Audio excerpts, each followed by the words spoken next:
SoundCartel. There's just not enough hours in the day. How often have you heard that or said it? Well, if you could examine how you're spending your time, refine it, and actually get more of it back to do things for you, well, wouldn't that be a great investment? From SoundCartel, I'm Nicole Goodman, and this is Business Essentials Daily.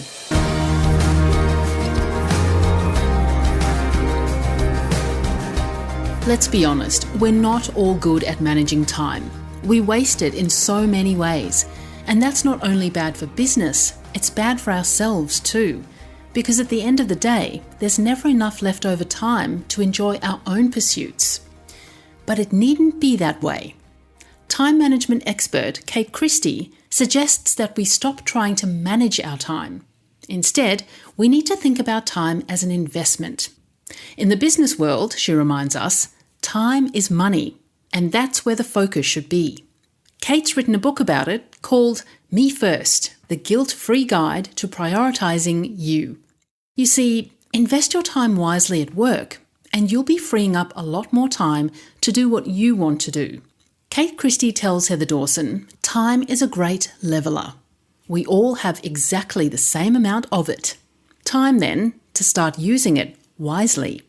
When it comes to running your own business and making sure that you charge what you're worth and that you spend your time where you need to, it's all around thinking about your time as something that needs to be invested, not managed. We cannot manage time, so let's start investing it. Start thinking about your time the way you think about your money, as an enormously precious, limited resource that you need to invest for the greatest possible return. And it changes your mindset. It starts making you more mindful about not wasting time, not squandering time, not losing time through procrastination, because ultimately your time is money. So what are the three biggest time investment mistakes, however, that you see small business operators making when it comes to investing their time? Look, I think there's a couple of biggies. The first one is that a lot of businesses, the business was started because the owner had, a fantastic idea for a product or service, and they're really, really great and clever around that. But they try to be the jack of all trades for too long.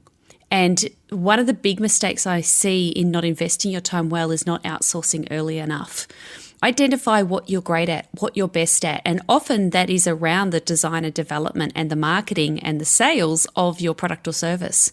It doesn't mean you're a whiz at the numbers. It doesn't mean you're incredible at website and IT development. It doesn't mean that you are a marketing genius at the next level or that you know how to use Facebook and SEO. So identify your strengths, then outsource your weaknesses, and do it sooner rather than later. The second mistake I see is that business owners often don't have the right value on their time. So they might decide, if it's a service, they often charge by the hour. If it's a product, sometimes they'll charge lower than their next competitor and start competing on price. I think it's really important to use your time to identify your differentiation. What's most important about you, your product, your service? How can you charge differently? And invest some time in thinking about that. And it's all about outcomes. What outcomes are you achieving for your clients? The third biggest mistake, without question, is multitasking. And this is where, for better or worse, I think a lot of us feel that the more we do at the same time, the more we get done. And it's absolutely not the case. For our high-value tasks, our strategic thinking tasks, and high-value tasks are tasks which are at our skill level and which are revenue generating for the business or cost reducing. For those types of tasks, we can only do one thing at a time. Multitasking doesn't work. It will reduce your productivity by up to 40%, and it results in double the errors. It results in a lot of rework. And so, without question, multitasking, or the sense or the feeling that I'll get more done if I behave and act this way, is the biggest mistake I see.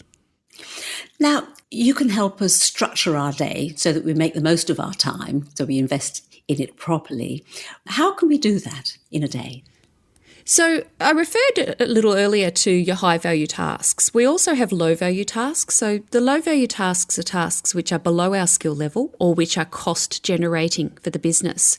So the first thing I'd love you to do is get a really good sense of your own individual high value tasks and your low value tasks. And it's the high value tasks we need to prioritise. Then make a really terrific master to-do list once a week where you identify everything you need to do for this week. And there could be 800 things on that list. That's okay. All I want you to do is to pick the two most important high value, so revenue generating or cost reducing tasks for Monday. And then you're going to lock them into your calendar at the time of day when you know you're at your best.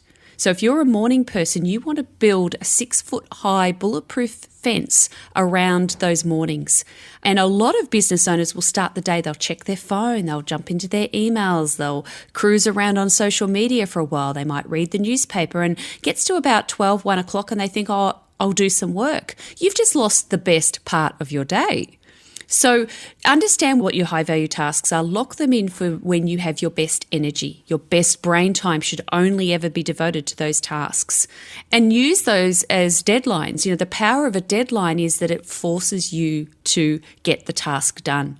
Then Monday night, revisit your checklist, your to-do list, pick the two most important things for Tuesday, lock them in for your best brain time, and away you go. So that's the best way to structure your week and to batch chunks of time to get that work done. Okay. Well, tell us about your 5-step framework for finding 30 hours of lost time a month. Is that really possible, Kate? Yes, it is. It absolutely is. And I promise you, Heather, I have never not found someone those 30 hours. So the 5 steps are really simple. It's an acronym based on the word SMART.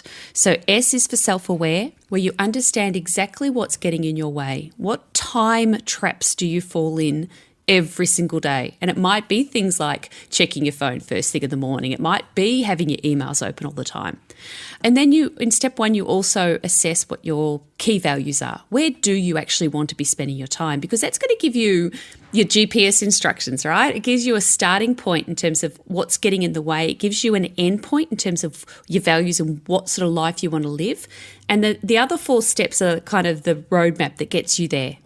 So step 2 is to map your time in detail. So from the minute you get up to the minute you go to bed, just for a day or two, because it's going to give you a really good indication of exactly where you're spending your time.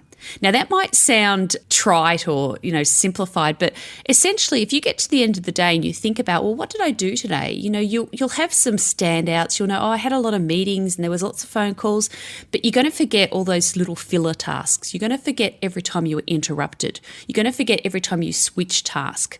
That's the stuff that I want to see, because that shows me how you're working in terms of your habits.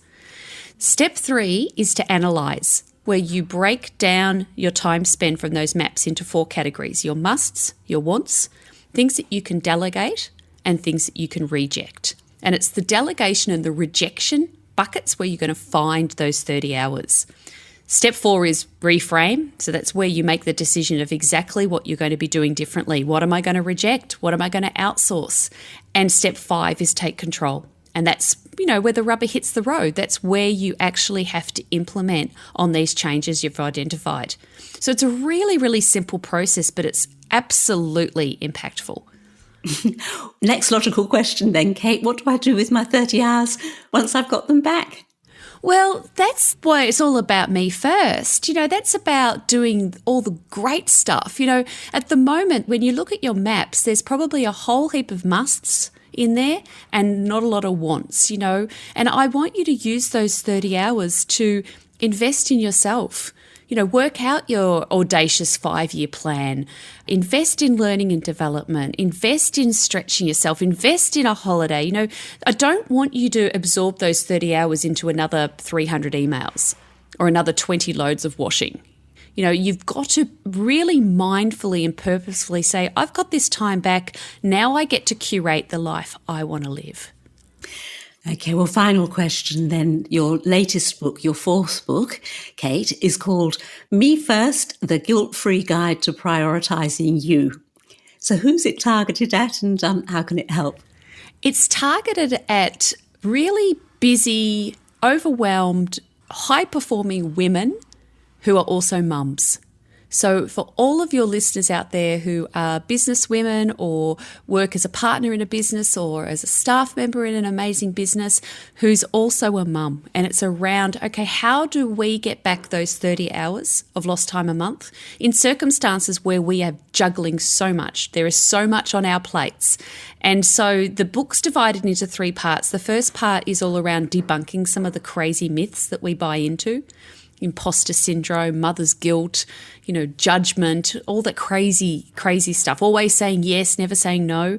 Part 2 is the 5 steps where if you follow the exercises, you will get back 30 hours of lost time. And part 3 is, okay, now we've got that 30 hours back, let's set and smash some really incredible, audacious goals. What are we going to do with that time? How are we going to embrace a little bit of me first? Because I think as busy professional women, as business women, we are kind of suffocating under this epidemic of selflessness, and it's time to be a little bit selfish.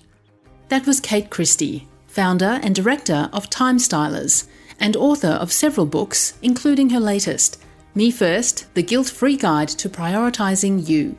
Order a copy from Kate's website, timestylers.com, or via the link in this episode's show notes.